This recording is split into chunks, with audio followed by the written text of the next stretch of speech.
All right, hello people that live inside of my computer. We are going to, in this video, just talk about stereoisomers and all of our different types of isomers. Well, at least if my computer will allow me to open OneNote. Hang on, let's see what the issue is here. Beautiful. So I am screen sharing. We are good to go. So yeah, again, in this video, we're just gonna kind of ramble on about all of these different types of isomers.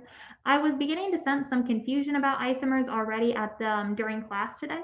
So hopefully this video helps you out, and by the end of it, you understand a little bit better what is going on. And as always, if you have any questions, feel free to shoot me an email, come to my office hours. Office hours are Tuesday from 5 to 6 and Sunday from 3 to 4. So definitely come by.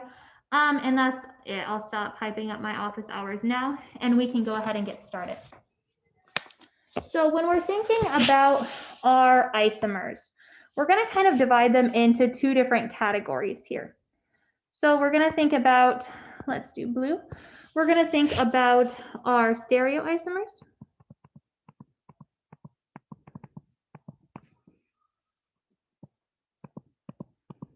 And then we're also going to think about constitutional isomers. And we're only going to talk about constitutional isomers briefly because they're kind of lame. There's not a lot going on there. So we start out with this big idea of isomers. So isomers are molecules with the same molecular formula. Now, the important thing to realize with kind of terminology-wise is if we are talking about isomers or constitutional isomers or stereoisomers, it implies that we're talking about a pair of molecules. So you can't just have like one isomer. You need to have a pair of isomers, and so on and so forth. So isomers can be divided into stereoisomers and constitutional isomers. Under the category of stereoisomers, we have our enantiomers,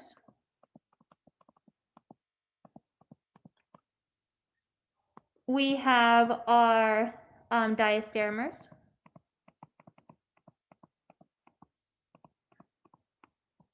and we have our geometric isomers.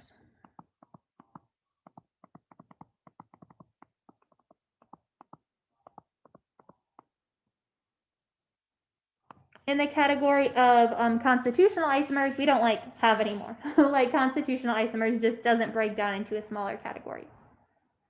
So the first thing we're going to talk about is these constitutional isomers. So looking at this chart up here, we can see that constitutional isomers are not stereoisomers.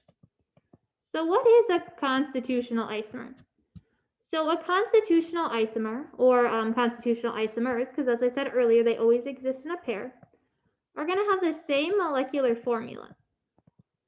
So they have the same exact atoms, but they're going to have different connectivities. So what do I mean by that? What do I mean that they have different connectivities? I'm going to spell things wrong, and it's okay because I'm a horrible speller, and we'll live through it. So if we want to think about constitutional isomers, an example would be these compounds that I'm going to draw right here.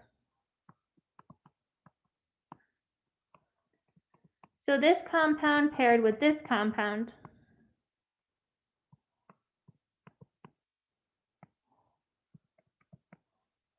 oh, sorry, totally didn't mess that up. We want this to be an H.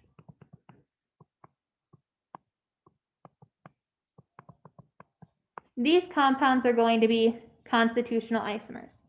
Because what happened is we took this chlorine right here and we plucked it off. We ripped that chlorine off.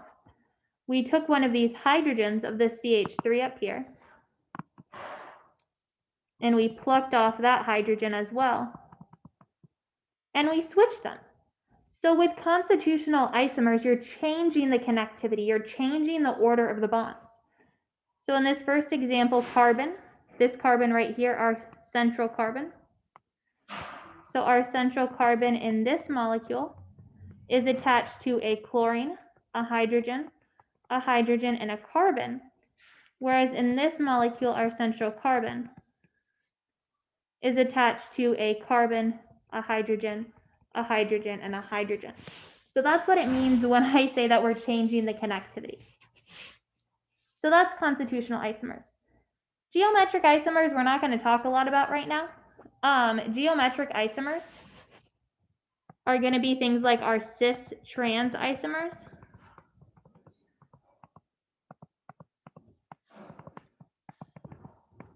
And we'll get more into cis and trans isomers when we talk about our alkene reactions later on in the semester. So what I want to spend the majority of this video talking about is enantiomers and diastereomers. So enantiomers and diastereomers are the two types of stereoisomers that we have. So enantiomers and diastereomers, these are our two types of stereoisomers that we're going to talk with right now. As I said earlier, geometric isomers are also a type of stereoisomer, but we're only going to focus on these two for the purpose of this video. So enantiomers are mirror images. So since an enantiomer is a mirror image, each molecule can only have one other enantiomer. So it can also have zero. So there could be no mirror image, no non-superimposable mirror image, if you have like an achiral molecule, for instance. But with enantiomers, you can only have one other enantiomer. So it can be zero other enantiomers or one other enantiomers. You can't have like two, because you can't have two mirror images, for example. So in particular, enantiomers are mirror images, but they're in fact non-superimposable mirror images. And the best way to think about non-superimposable mirror images is to actually look at your hands. So if you try and stack your two hands on top of each other, you'll find that your hands are actually enantiomers. And if you try and stack your two hands on top of each other, what happens is you'll find that your pinky aligns with your thumb on one side and the other side. So it's not like your pinkies align with each other. You got a thumb and a pinky aligning and another thumb and a pinky aligning. So you can't superimpose the mirror images. They can't line up perfectly. Another way to think about this is that with enantiomers, this stereochemistry is opposite.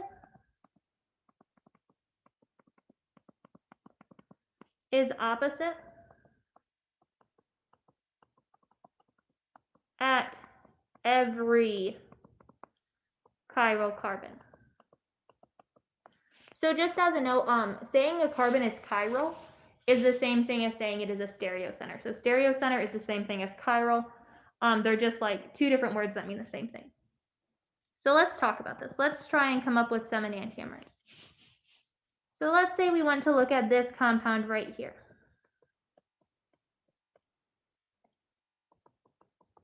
Let's say we have a Br here. Let's put an ethyl group here, and then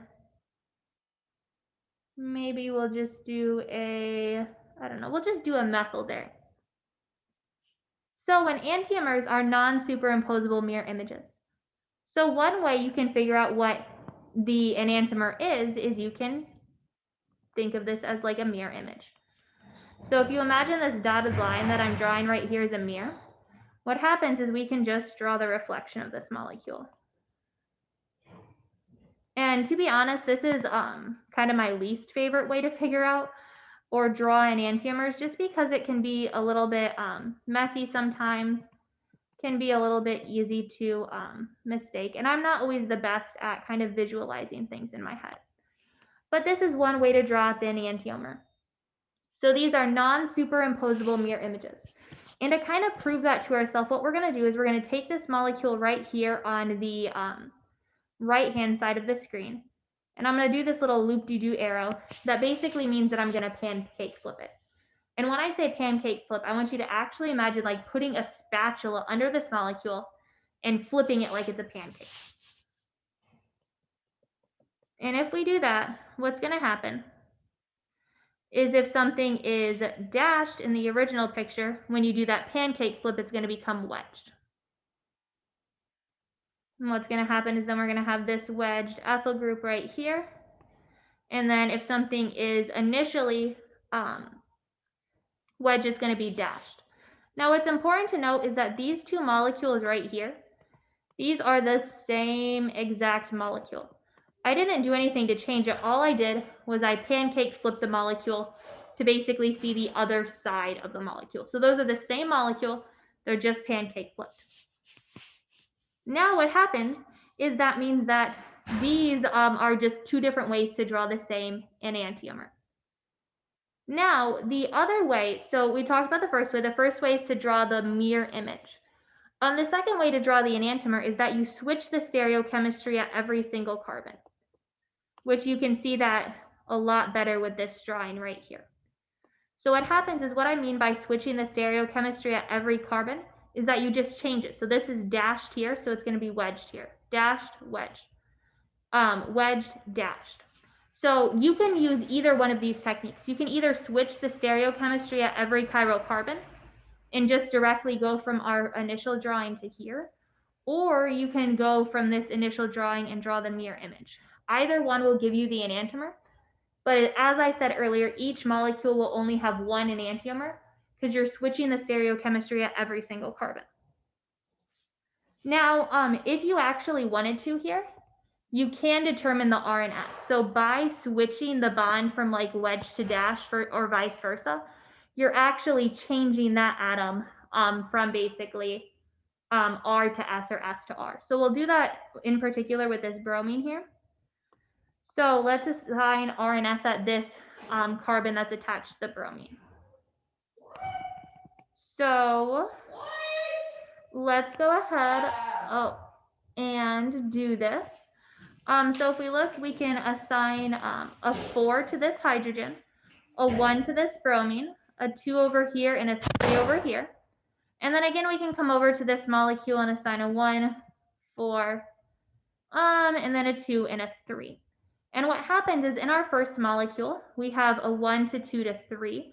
So this looks like it's going clockwise. So it looks like it's R, but it's going to actually be S because that hydrogen is wedged and you need your lowest priority to be dashed.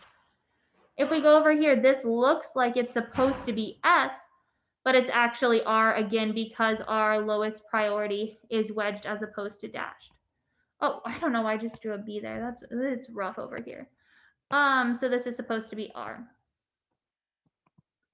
And again, this is also going to be R at the center. So this is 4, 1, 2, 3, 1, 2, 3, going around clockwise will give you R.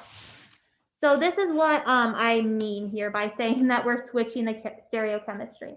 So you can either draw the enantiomer by doing the mirror image, or by actually just changing the wedges and dashes. Either way will make it so you switch the stereochemistry at every single carbon. So every single one of these carbons has a switched stereochemistry, and I challenge you to go ahead and find the R and S for the R and S configuration for the other two carbons and prove to yourself that the stereochemistry is switched when you do the mirror image or when you just change the wedges and dashes. Okay, so then that's all for enantiomers. So yeah, so you can draw them either way. Hopefully that makes sense. If not, go ahead and clarify with me later. Now we're going to do diastereomers, and I'm going to write that a little bit farther over here so we have plenty of space to work with. So diastereomers. So diastereomers are different from enantiomers. Obviously, they have a different name. So enantiomers are mirror images that are non-superimposable, where the stereochemistry is switched at every single chiral carbon. With diastereomers, the stereochemistry is switched at least one chiral carbon, but not all chiral carbons. So if you were to switch the stereochemistry at all of the chiral carbons, then you would have an enantiomer. So you have to switch the stereochemistry at least one, but not all. So let's go ahead and draw the diastereomers. Well, I really hope that this is not the example that is on the discussion worksheet, because I made it up in my head and it would be really sad if it was, because then I would just be giving you guys all the answer. But I guess we're in too deep now, so we just have to go with it. So we're going to look again at that original compound that we had in our first example. And so this is the original compound. So this molecule right here with the green star I just drew is the same as this molecule over here. Now we generated the enantiomer. So remember, each molecule only has one enantiomer. So now let's look at diastereomers. So since we can switch the stereochemistry of at least one, but not all, let's say that we, I don't want to draw that arrow. Let's say we go ahead and switch the stereochemistry first at this bromine. Now, again, all I have to do to switch the stereochemistry is change it from a wedge to a dash. And that is one diastereomer. Now I can go ahead and do this for all of them. So I can have another diastereomer where I switch the stereochemistry at only the ethyl, and that's going to be a valid diastereomer. Or I could have a diastereomer where I switch the stereochemistry at only the methyl.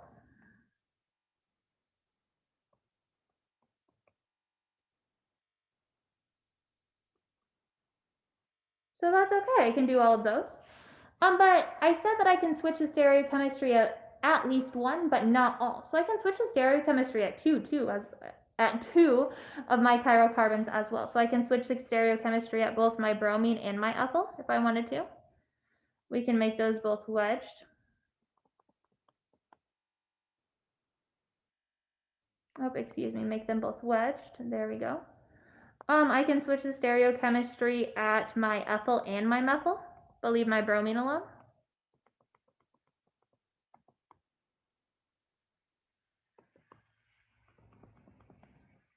And then I can also switch the stereochemistry at my methyl and my bromine, but leave the ethyl alone.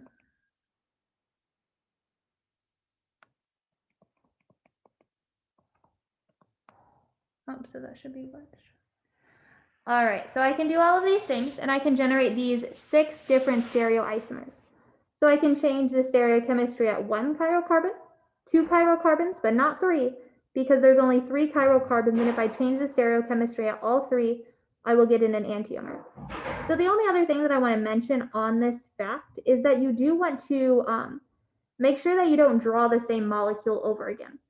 So if you have a molecule that is achiral, what will happen is sometimes when you go and draw a molecule, you'll accidentally end up drawing the same molecule. So with this case right here, I don't think that we have any instances of that happening because of how I drew it originally. But it is important to double check, so we're going to double check. Oh, this should be dashed right here.